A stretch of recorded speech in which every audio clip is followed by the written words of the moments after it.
Ampifaliana tanteraka indray no iarahako aminao eto amin'ity fandraharana mba aminao itya izany. Faly aho satria fantako hoe fotoana izao idiran'Andriamanitra sehatra amin'ny fiainako sy amin'ny fiainanao indray, ary manana tanjona tsara ho asika Andriamanitra dia tsy inona izany fa ny asam-pasika fa tena mpamonjy mora azo indrindra izy, ary Andriamanitra mahavonjy asika amin'izay rehetra iriny fosika sy saintsika isanandro. Ka mialohan'ny hitondrana ny teny ary tompoko dia andeha isika hivavaka amin'izao fotoana izao. Ny teny moa dia efa azy ary efa voatahatra any am-piandohana, fa ny fontsika kosa no angatasika mba ho foa voatefin'Andriamanitra, ho foa tena misy fiainana afaka ny hipetrahan'ny tenin'Andriamanitra indray izany. Ndao asika hivavaka tompoko. Raha io misotranao izahay no ny amin'ny fahasaranao, misotranao ny amin'ny timora sy fotoana ity, zay ahafahanay mandreny amin'ny teninao indray. Sotra fanahy masina satria eo foana ka ianao mikasika ny fona Israely avy ho tanolona ka nireny teninao. Ny teninao dia efa voatahatra any am-piandohana satria ny teny dia ianao ihany, fa ny fonay kosa tefeo ho tanolona ka nireny teninao ka sy hiverina ny teny rasy mamokatra eo amin'ny fiainana Israely avy, hitondra fiainana, hitondra fahombiazana, hitondra fitahiana, ary tena ho fonona handrainy amin'izay hambaranao anay amin'ny ity ora sy fotoana ity ho fononaso ny anaranao. Sotra tompo malala ho. Alleluia. Amen. Eny tompoko, andeha tonga dia amaky tenin'Andriamanitra avy hatrany isika ataon'ny Jeremia toko faraika amin'ny telopolo ny andininy fa 4:40. Jeremia toko faraika amin'ny telopolo ny andininy fa 4:40. Ny tapany ihany no ovakisika. Sao mivaky ny teny amin'ny anaran'i Jesosy.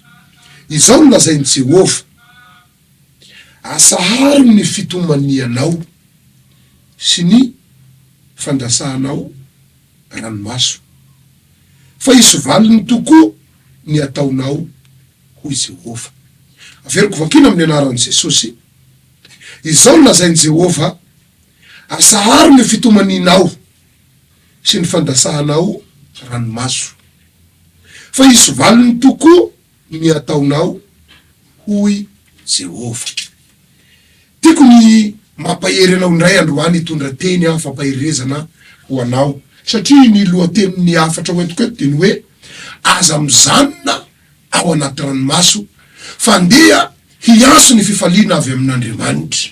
Averiko: aza mijanona ao anaty ranomaso, fandeha hiantso ny fifaliana avy amin'Andriamanitra. Raha ny voalaza ny mpaminany Jeremia zay nivakitsika teo, dia Andriamanitra mihitsy no mandidy atsika ny amin'ny hoe: ok zay ny ranomasonao, aza mijanona ao anaty ranomaso, asahary ny fitomaninao. Mbola namafisiny ihany koa dia ny fandasahanao ny ranomasonao. Tena sisy miafina amin'Andriamanitra raha lasy anabavy ny zavatra iainasika amin'izao vaninandro iainasika izao. Iny fa na dia ny ranomaso miraraka na ny ranomaso miala ao anaty masosika mivoaka azy, dia hita n'ilay Andriamanitra tompo isika, ka mahatonga azy nampitondra teny ny mpaminany Jeremia manao hoe: ok zay ny ranomasonao, ok zay ny fitomaninao. Inona moa ny fototra mahatonga ny ranomaso? Angamba sy ho azavaiko tsony zany, fa samy miara-mahalala isika. Fa rehefa mavesatra ny adiny olona anankiray dia mirotsaka ho azy ny ranomasony. Rehefa mavesatra ny olana misy eo amin'ny fiainan'olona anankiray dia miraraka ho azy ny ranomasony. Rehefa mandalo ady mangotraka ny olona anankiray dia tonga ny fitomaniana na tonga ny ranomaso. Androany kosa Andriamanitra mampitondra vaovao mafaly ny amin'ny hoe: lazao amin'ny olona, ok zay ny ranomasony, ok zay ny fitomaniana. Zany hoe raha dika hahiditra sehatra amin'ny adinao Andriamanitra, handray atanana ny olana misy eo amin'ny fiainanao izy, handray atanana ny adinao izy, manomboka hiditra sehatra amin'ny ady Andriamanitra.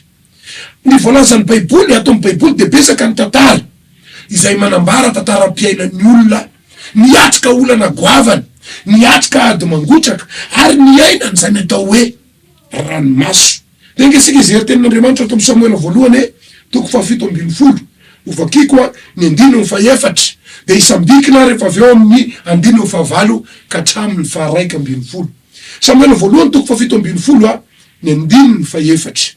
Efa isika sara ny tantaran'ilay lehilahy atao hoe Goliata sy niady ny fanandrinany tamin'ny lehilahy atao hoe Davida. Samuel voalohany 17 ny 14. Ary misy lehilahy iray mpiansiady nivoaka avy teny amin'ny tobon'ny Filistiny. Goliata avy any Gada no anarany. Enina akio sy rainjehy no halavany. 15 ka hatramin'ny 112. Ary nijanona izy de niaso miaramila n'Israely ka nanao taminy hoe, nahoana ianareo no mivoaka ilahatra iady sy Filistina vao, ary ianareo kosa mpanompo ny Saoly. Mifidiana lehilahy ray ianareo, ary eo ka izy hidiny ety amiko. Raha tahiny ka maharesy ahy izy ka mahafaty ahy, de ho mpanomponareo izahay. Fa raha resy kosa izy ka matiko, de ho mpanomponay ianareo ka hanompo anay. Eo amin'ny 15.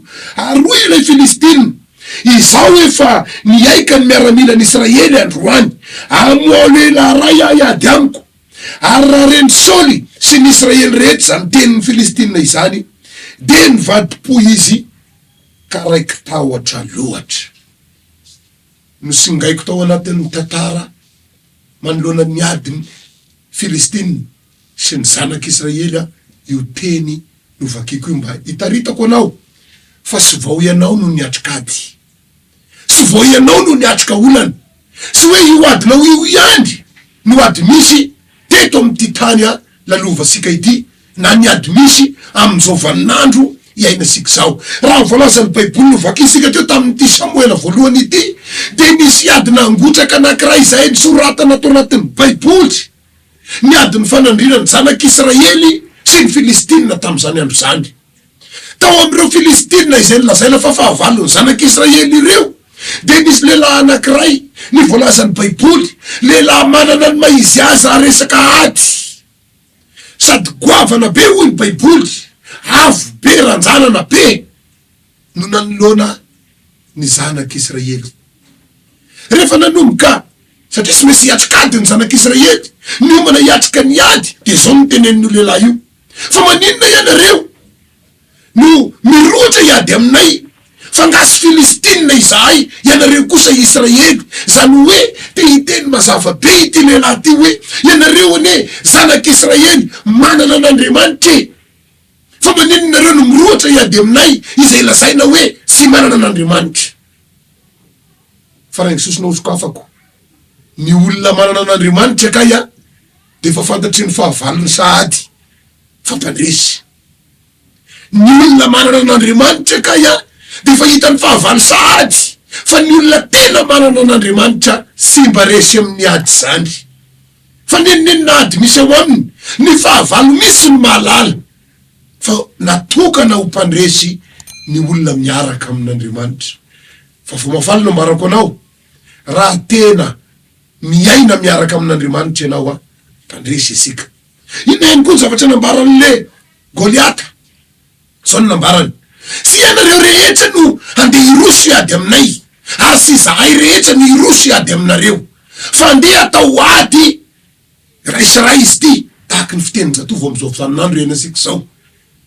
Andeha atao ady raisaray, zary irery no ilasaka eo amin'ny toerany ady, ary mamoa olona ray iady amiko. Araky ny voalazan'ny Baiboly, ny varaosana Saoly sy ny miaramilany, satria raha ny fijereny Goliata ity ivelany, ka nijery ny tombatomba ny miaramilany Israely, de sy misy olona afaka ifanandrina aminy, satria tsy mitovy ny tanjaka sy ny hery. Fa izao ny zavatra ny vaovao mafaly, rehefa nijeresika ny any amin'ny 7:7, de nge ho jereny zay Samuela voalohany 17 ny 7:7.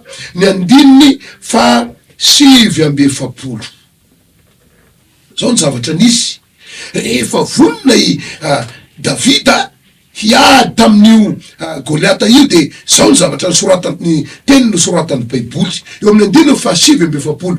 Ary nasofoky Davida tao akitapo ny tanany, ary nakavato izy, ka de nalefany ka nahavoy ilay Filistina tamin'ny handriny ary niletika tamin'ny handriny ny vato de potsaka ny akohoka tamin'ny tany izy hamafisiny eo amin'ny 150 de toy izany nandreseny Davida ilay Filistina tamin'ny vato asamtady fa namely ilay Filistina izy ka nahafaty azy ary sy nisy sabatra teny an-tanan'i Davida. Riavana indraindray dia avela handrawana Goliata, indraindray dia avelan'Andriamanitra misy Goliata hamoaka ny teny avy ao am-bavany, hiteny fampitahorany, hiteny fandrahonany, any ka lasa miteraka ranomaso ny fahenonany feony. Fa rehefa Andriamanitra no eo mpandresy ny olona, rehefa Andriamanitra no eo tsy misy resy zany ny miaraka aminy. Navelan'Andriamanitra ihany koa ny fahamombana handalo teo amin'ilay vehivavy atao hoe Elizabeta izay vadiny Zakaria. Navelan'Andriamanitra nandalo ny fahamombana teo amin'ny Elizabeta ary ny voalazan'ny Baiboly de tahaka zao. Lenge ozy rehefa sika ny eto amin'ny Lioka 2:7, Lioka 2:7 zao vaky ny teny.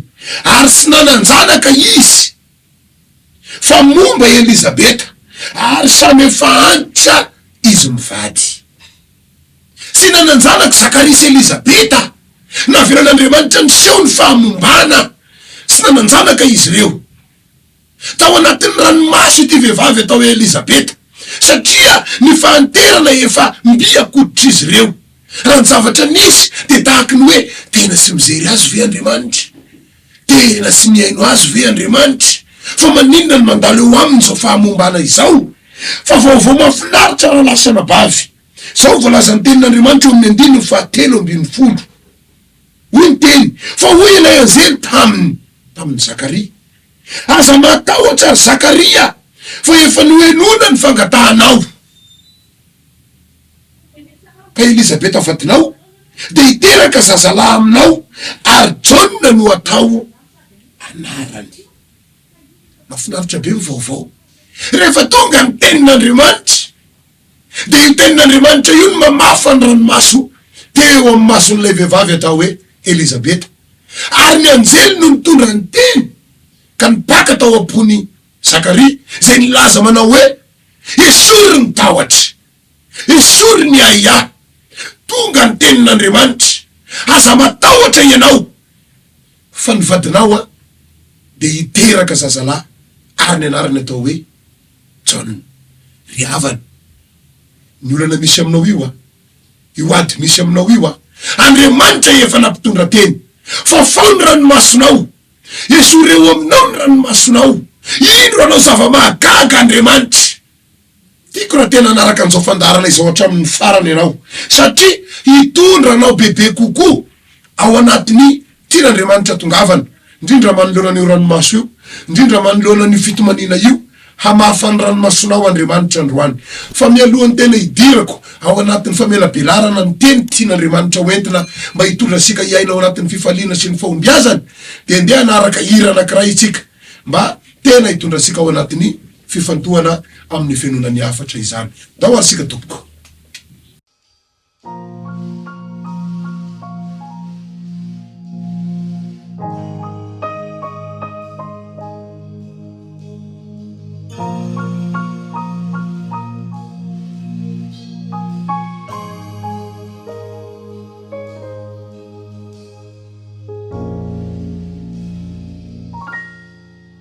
Si la mer se déchaîne, si le vent souffle fort, si la barque t'entraîne, n'aie pas peur de la mort. Si la barque t'entraîne, n'aie pas peur de la mort.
eny ary tompoko mintsy matoky afa tafiditra tao anatiny etaetany amin'ny fianonany afatra ianao atao anatin'izay hira fidirana izay ny raha sika nanatanteraka teto amity toerana ity zay araky nefa nambarako tery amboalohany tena programan'Andriamanitra misy ny hanala ny alahelo hanala ny ranomaso hanala ny fisetona izay misy ao amin'ny olona vonona hanompo an'Andriamanitra no tsika tamin'ny tapany voalohany teo fa rehefa nandalo ady sy olana ny zanak'Israely nanoloanan'ilay Goliata beany de naniraka ny David Andriamanitra ka nampandresy ny zanak'Israely.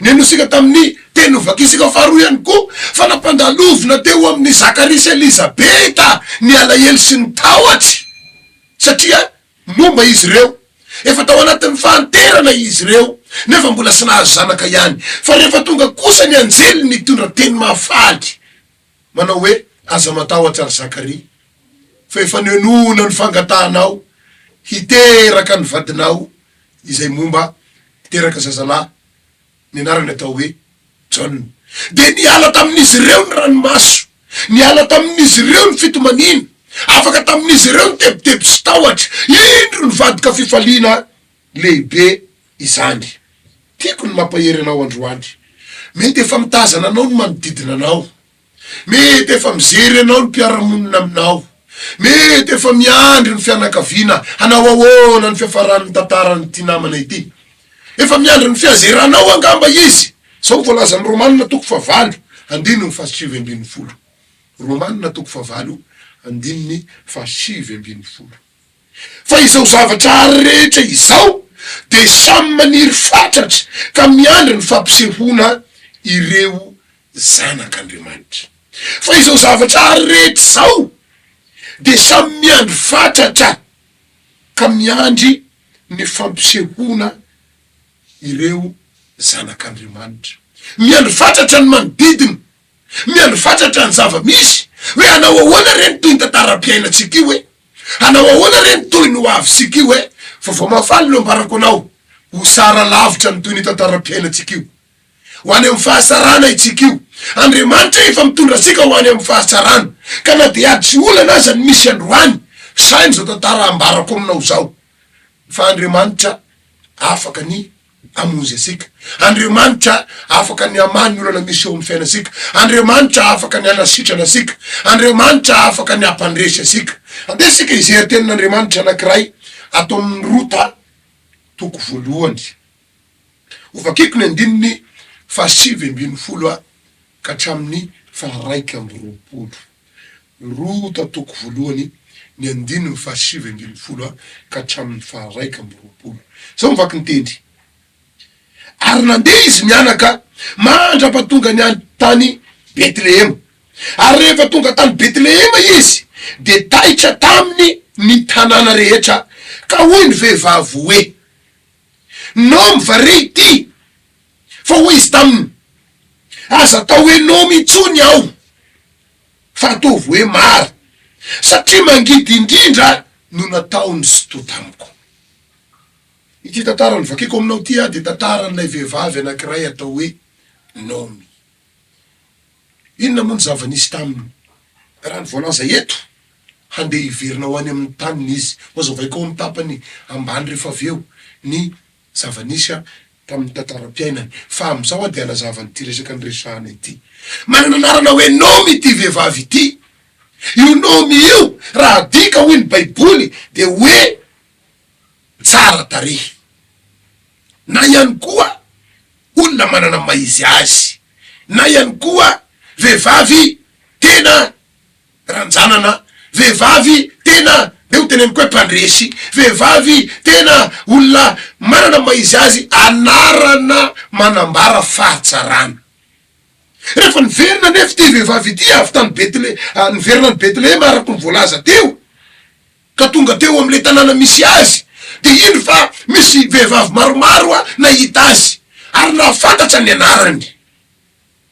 ka miteny azy hoe Nomy vare ity nivadoka fa nesona nefa zany anarana izany satria nisy olana ny ainany ty vehivavy atao hoe Nomy ity efa ao anatiny ady mangotraka ity Naomi ity, efa ranomasina eny amin'ny tavany ity Naomi ity, satria nisy zavatra mafy ny lalovany.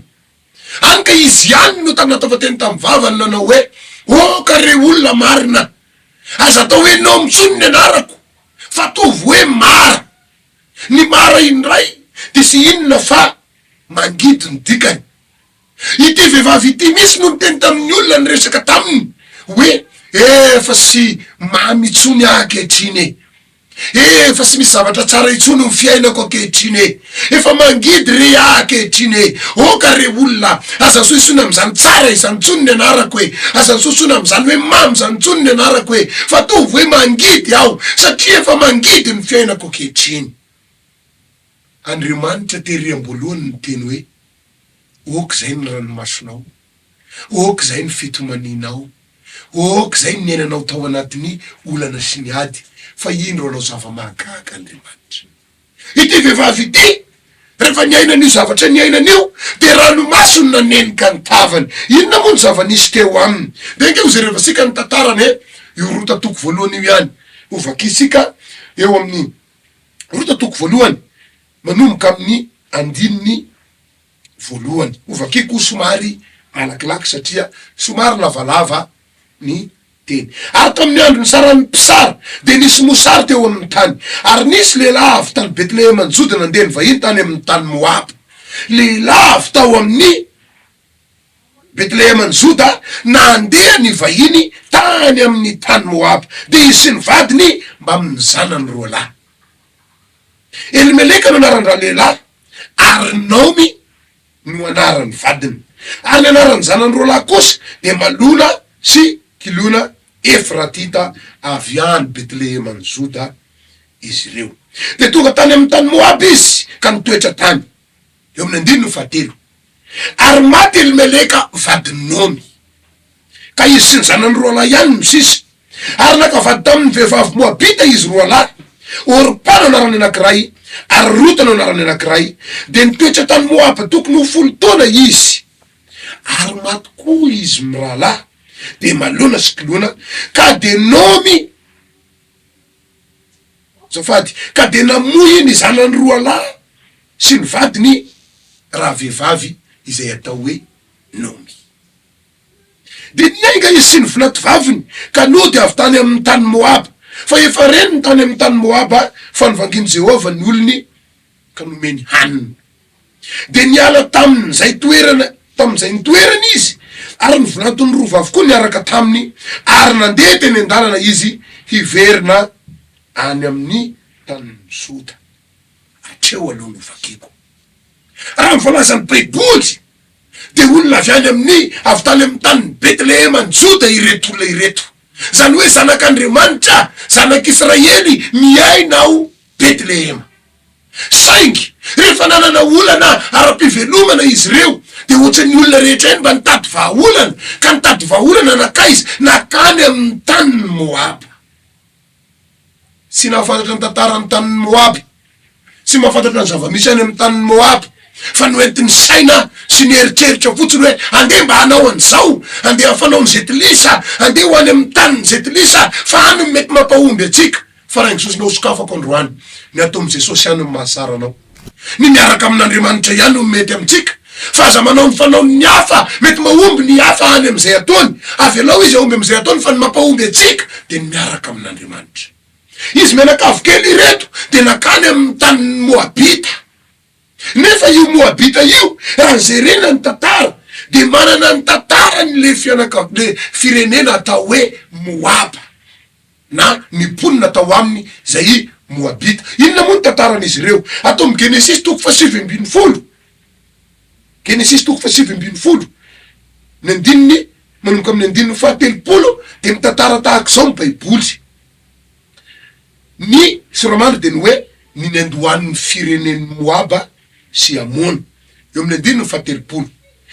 De niakatra lota avy tao Zoara ka nitoetra tany an-tendrombohitra, de izy sy ny zanany roa vavy ka natao ohatra hitoetra tao Zoara izy, de nitoetra tao Anjo izy sy ny zanany roa vavy.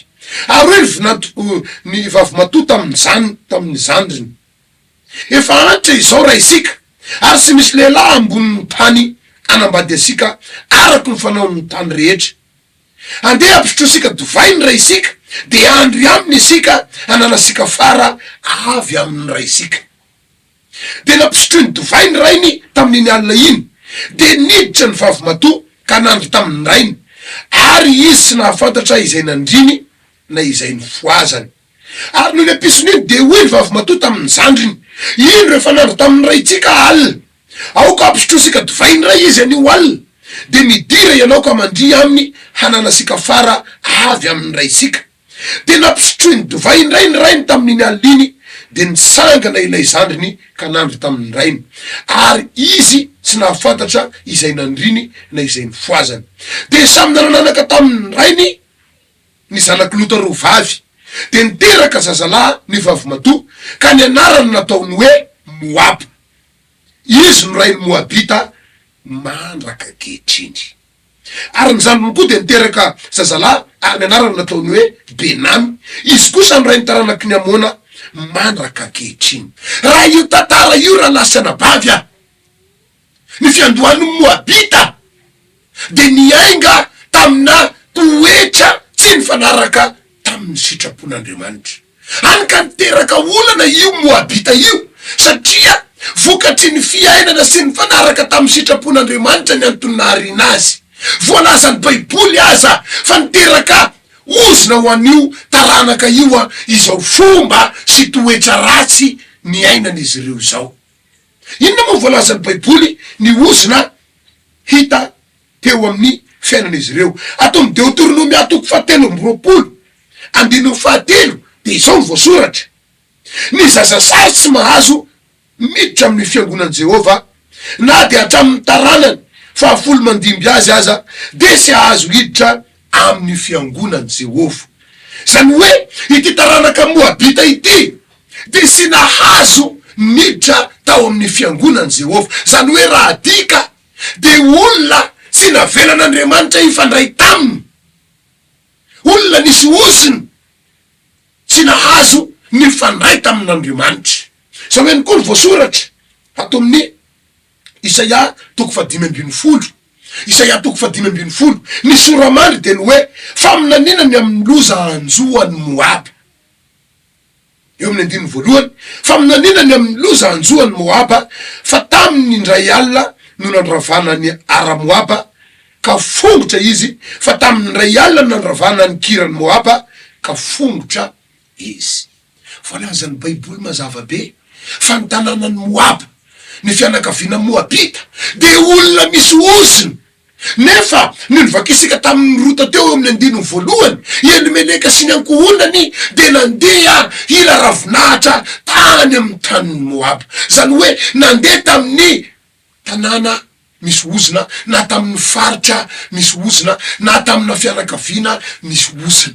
Rehefa tonga tao ny ozina sy ny sangy, ny ozina sy ny siky, fa rehefa tonga tao izy ireo de ny ray aman-dreny ny lehilahy ny Elimeleka misy no maty voalohany. Ary rehefa nandeha aza ny tantara de mbola maty any koa ny zanany roa lahy. Iza zany no sisa? Ilay vehivavy atao hoe Nomy, izay efa nivakisika teo. Rano masony teo amin'ny tavan'ny Nomy, fito maninany teo amin'ny tavan'ny Nomy, satria fahoriana sy misy ohatry zanany nahazo azy.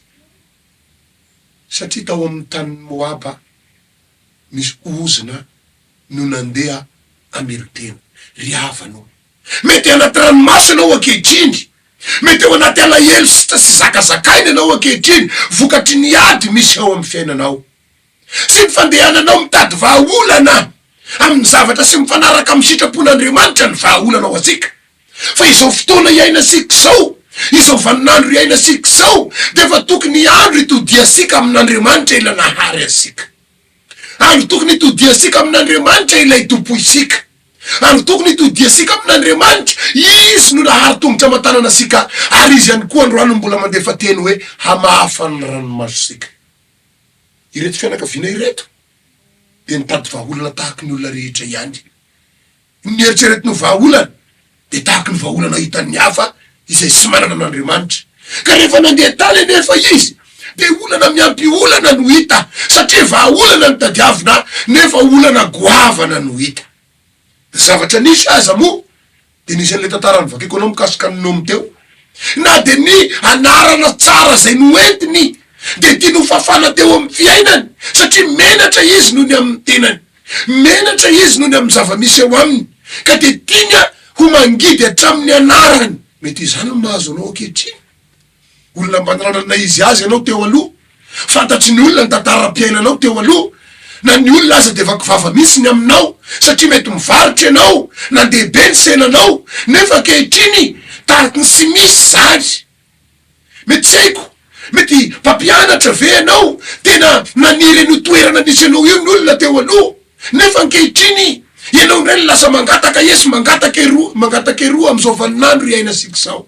Tsy haiko, mety olona mana-pahaizana be ianao tena niaiky anao ny olona noho ny fahaizanao nefa ankehitriny sy mifanaraka amin'ny fahaizanao ny toerana misy anao fa olona reraka ny plasy ametrahan'olona anao ankehitriny.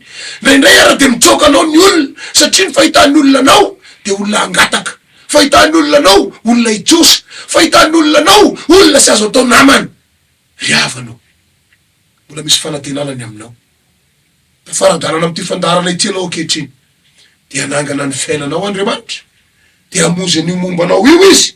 Tam'ty tantarany vakitsika ity de nanana vinanto vavy anakiroa inomy satria efa nanomboka tonga tamin'ny sehatra idirana tao anaty tokantrano reo zanany roa lahy ireo de nakavady tao amin'ny taranaky Moaba. Rehefa nakavady tao izy reo de niara-nipetraka tao ihany koa ireo vinantony reo na ireo vadin'izy mirahalahy ireo.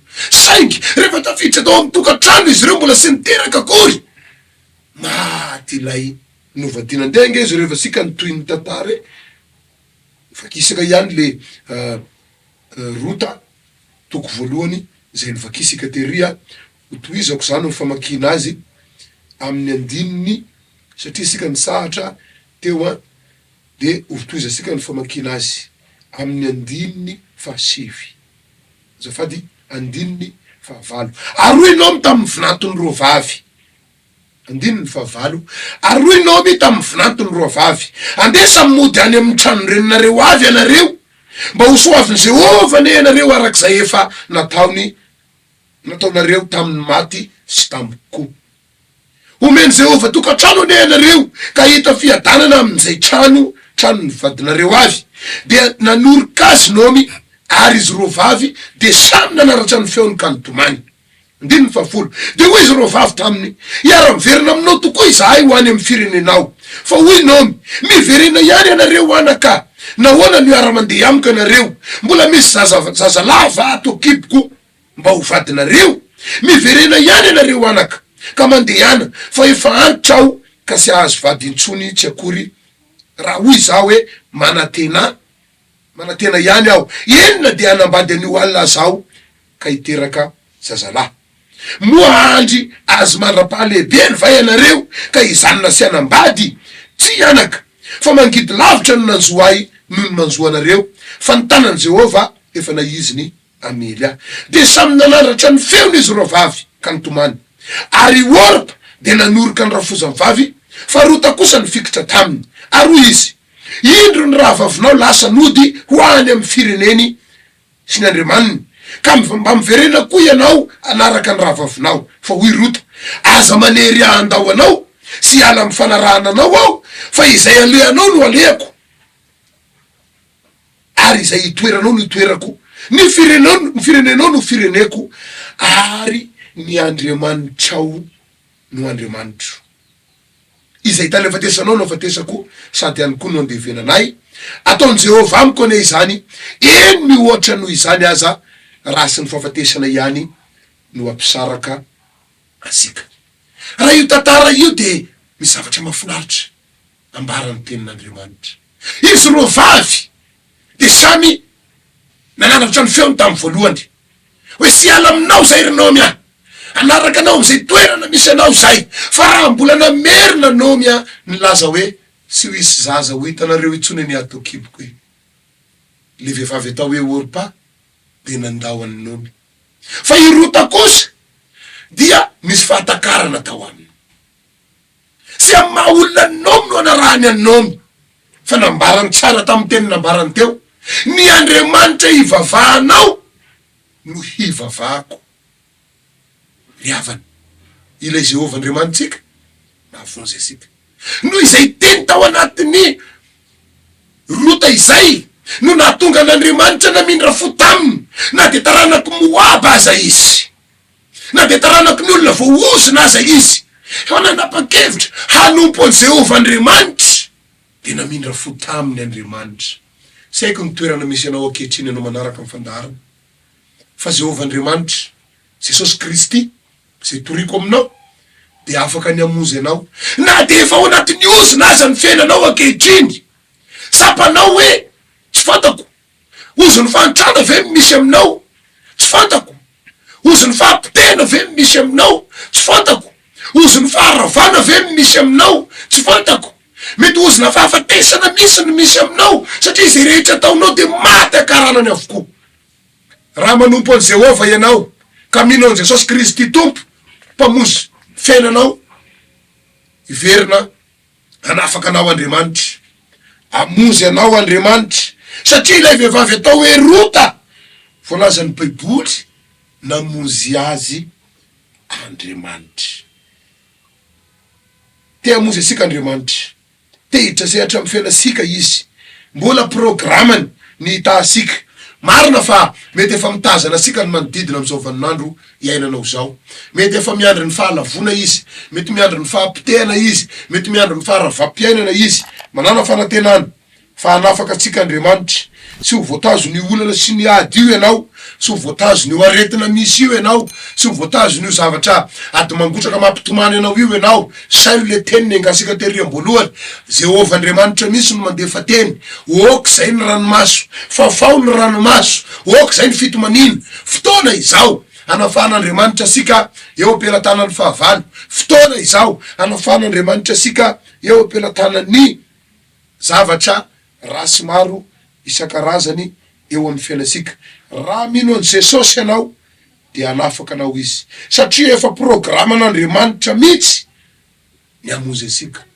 Zay rehefa nge vaovao mafaly amin'ny Rota, i Rota ilay vehivavy Moabita, ilay vehivavy voaozina, ilay vehivavy taranaky ny olona voaozina, ary ilay firenena sy nahazo niditra na ny fampiresaka amin'Andriamanitra akory aza namin'ny rano fo. Zao manko ny voalazan'ny tenin'Andriamanitra efa vakisika teo le Rota toko voalohany eo amin'ny 14. Zao mivaky ny teny, ary nakavady tamin'ny vehivavy Moabita izy roa lahy, Orpa no anaran'ny anankiray, Rota no anaran'ny anankiray, de nitoetra tany Moaba tokony ho 10 taona izy. Izy roa lahy neka nakavady tao amin'ny olom-boaozina e, dikan'izany ity Rota ity taranaky ny olona voaozina, taranaky ny olona milolo olana, taranaky ny olona ao anaty ranomaso, nefa ny nahagaga avy ao amin'ny taranaka io ny mipoiran'ny Davida. Zay rehefa sika ny tenin'Andriamanitra atao amin'ny Mateo toko voalohany 5:5, zao mivaky ny teny, ary Salmona niteraka ny Boaza tamin'ny Rahaba, ary Boaza niteraka ny Obeda tamin'ny Rota, ary Obeda niteraka ny Jese. Iza moa Jese? Io no ray aman-dreny beany Davida. Ary Jesosy de nipoitra tamin'ity taranaky Jese ity. Nefa i Jese de zafikely n'ilay vehivavy atao hoe Rota. Nanomboka nisy fipoirana tsara tamin'io taranaky Rota io, satria nitodika tamin'Andriamanitra izy, ary no famonjena de nipoitra tamin'ity vehivavy atao hoe Rota. Famonjena sika nipoitra tamin'ny Jesosy, nefa Jesosy de avy tamin'ny taranaky ny Rota no fiaviany ara-pirazanana. Te laza vaovao mafaly aminao misy zavatra tsara hipoitra avy aminao. Ny taranakao de hipoirana fahasarana, raha androany ianao mandray fanapahan-kevitra fa hanompo an' Jesosy amin'ny androm-piainanao. Mialohan'ny amaranako an'ity afatra hoentiko ity de ndesika naraka hira anankiray indray, fa aorinan'ny hira kosa de hanolotra anao ny amin'ny tokony hataosika isika izany. De ary tompoko anaraka hira anankiray indray isika izany.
Tu es le bienvenu. Agis sur nous. Agis sur cette église. Agis sur toutes les personnes qui suivent le culte. Où qu'ils sont.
Yen tompoko, mintsy matoky afa vonina tsara ianao handrainy amin'ny tokony atao eto amin'ity toerana ity zany. Satria araky ny efa voalazako tery ambony, programan'Andriamanitra ny hamafan'ny ranomasosika.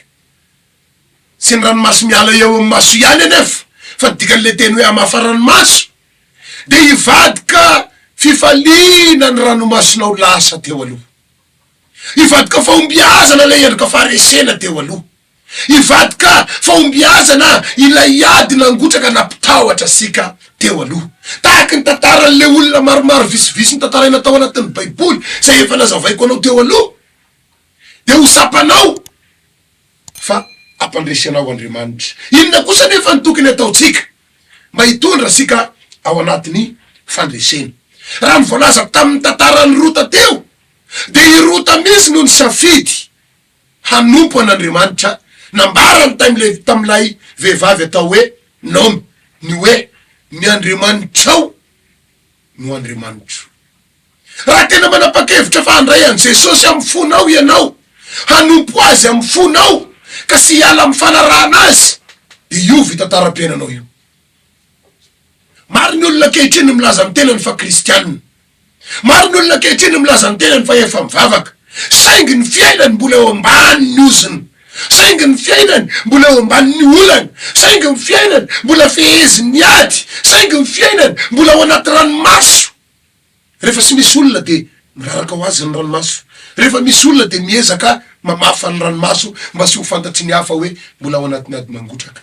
Ry havanao, tianao Andriamanitra. Jesosy Kristy ny vahaolana ho atsika. Jesosy Kristy ny vahaolana ho anao. Jesosy Kristy no afaka mampisombadika ny tantara-piainatsika io. Hiala ny ranomaso raha izy no ao anatsika. Zaleny koa nefa, aoka tena handinika ny tenasika isika.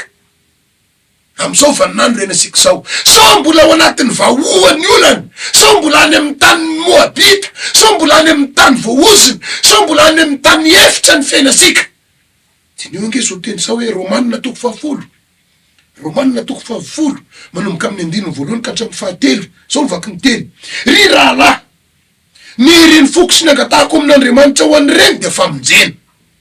Fa vavolombelony reny ao, fa mazoto an'Andriamanitra izy, saingy sy araky ny fahalalany. Fa satria sy mahalala ny fahamarinana avy amin'Andriamanitra izy ka mitady hanamarina ny tenany, de sy nanaiky ny fahamarinana avy amin'Andriamanitra. Ny atao amin'ny bokin'ny Romanina ity nivakisika teo ty, de manambara ny tenin'Andriamanitra. Fa misy olona milaza ny tenany ho kristianina, nefa ny fiainany tsy mifanaraka amin'ny fiainana maha-kristianina. Ndao andiny tena, miverena mandray an Jesosy ianao. Tena tolory azy zato isan-jato ny fonao. Tompoy Andriamanitra. Andao tena nompo azy amin'ny fotsika rehetra. Fa raha tena manompo an'Andriamanitra, velona itsika, ho tsara io fiainanao io. Ho tafavoaka io fiainatsika io. Raha tena manompo an Jesosy isika, ho tafavoaka ny fiainatsika. Sao ange voalazany ohabolana toko 9 hoe 2:7.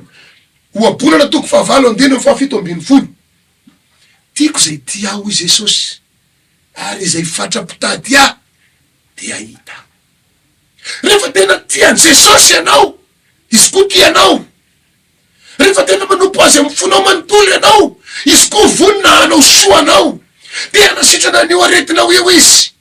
De hamany olana misy eo amin'ny fiainanao eo izy. Sy ny fahoriana ny adi-paharinatsika. Sy ny ranomasy ny adi-paharinatsika. Sy ny ady mangotraka sy zay tana vahaolana ny adi-paharinatsika. Fa ny adi-paharinatsika de ny ampiadana sika indray. Hapody ny fiadana sika indray. Noho izany, aoka tena olona, tena mahay mitia an'Andriamanitra isika. Amin'ny fotsika rehetra, amin'ny saisika rehetra, amin'ny fiainatsika rehetra, andao tena aneo fitiavana an'Andriamanitra. Ty teny tiany koa no milaza, izay fatrapitady aho de ahita. Andao hitady an'Andriamanitra sika. Andao tena hiditra ao anatin'ny tena fitadiavana an'Andriamanitra, satria raha tena mitady an'Andriamanitra isika, de ahita azy tokoa.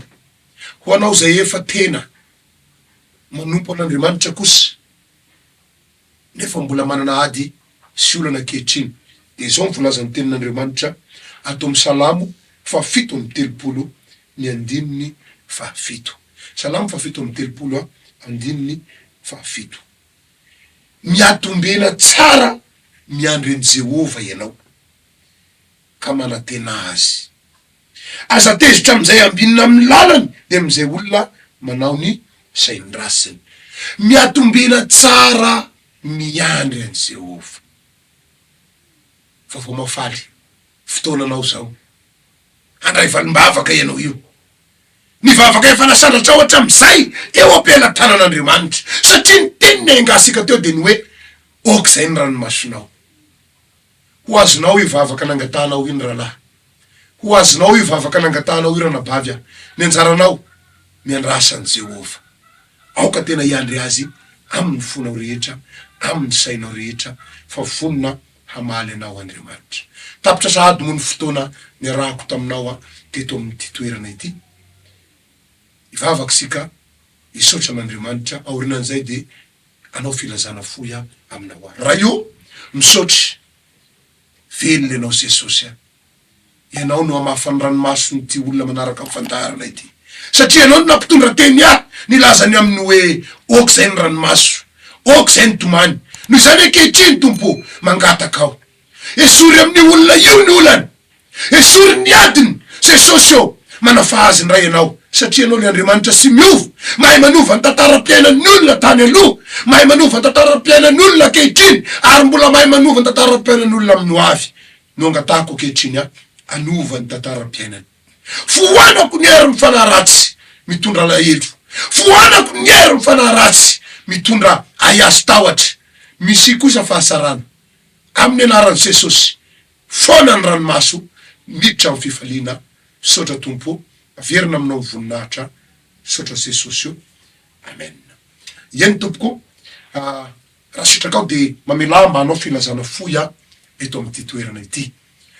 Raha tianao ny fandray aminay de efa hitanao le numéro telefônina efa saika ny verimberina teo ambany ary mbola hita eo ambany afaka ny miantso anay ianao zany raha mankatabavaka. Raha marary ianao vonina izahay ivavaka ao anao. Raha manana olana ihany koa de vonina izahay ny hampahery anao noho amin'ny alalan'ny tenin'Andriamanitra. Ary mino izahay fa ny vavaka taonay de afaka ny ampiesika indray ny herin'Andriamanitra anasitrana anao sy amaly olana misy eo amin'ny fiainanao. Raha sitrakao kosa ny hiara-manompo an'Andriamanitra aminay de manana fotoam-bavaka tahaka zao izahay eto amin'ny fiangonana Rima Fanafana International Androndrakely.